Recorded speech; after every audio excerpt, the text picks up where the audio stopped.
there's something called the efficient market theory, which says that there's nothing in the data, let's say price data, which will indicate anything about the future, because the price is sort of always right. The price is always right in some sense.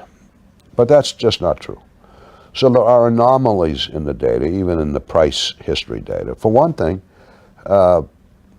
commodities especially used to trend, not dramatically trend, but trend. So if you could get the trend right, you'd bet on the trend, and you'd make money more often than you wouldn't, whether it was going down or going up. That was an anomaly in the data, but gradually we found more and more and more and more anomalies. None of them is so overwhelming that you're going to clean up on a particular anomaly, because if they were, other people would have seen them. So they have to be subtle things. And you put together a collection of these subtle anomalies, and you begin to get something that will predict pretty well. How elaborate are these things? Because in my head, I'm imagining, some equation like Pythagoras equation, and you put a few numbers in and something spits out. But are these giant beasts of equations and algorithms, or are they simple things? Well, the system, as it is today, is extraordinarily elaborate. But it's not a whole lot of, it's what's called machine learning. So you find things that are predictive. You might guess, such and such should be predictive, might be predictive, and you test it out in the computer, and maybe it isn't, maybe it isn't. You test it out on long-term historical data and price data and other things, and then you add to the system this if it works, and if it doesn't, you throw it out. So there aren't elaborate equations, at least not for the prediction part, but the prediction part is not the only part. You have to know what your costs are when you trade.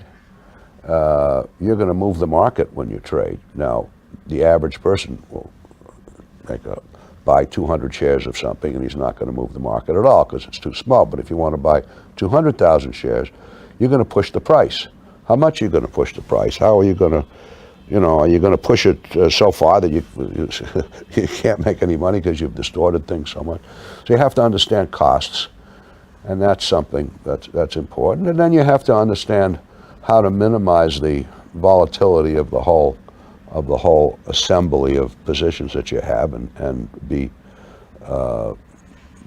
So you have to do that. That last part takes some fairly sophisticated applied mathematics, not earth-shattering, but fairly sophisticated. What discipline of mathematics, or disciplines? Is it multidisciplinary, or are we talking? It's mostly statistics.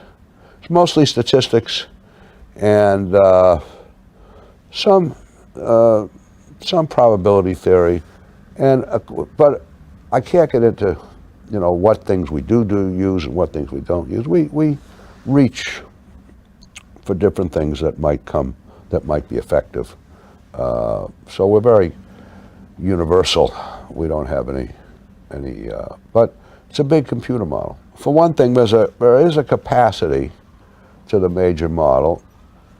It can manage a certain amount of money, which is rather large, but it can't manage an enormous amount of money, because you're going to end up pushing the market around too much. So there's kind of a sweet spot as to how much it's reasonable to manage.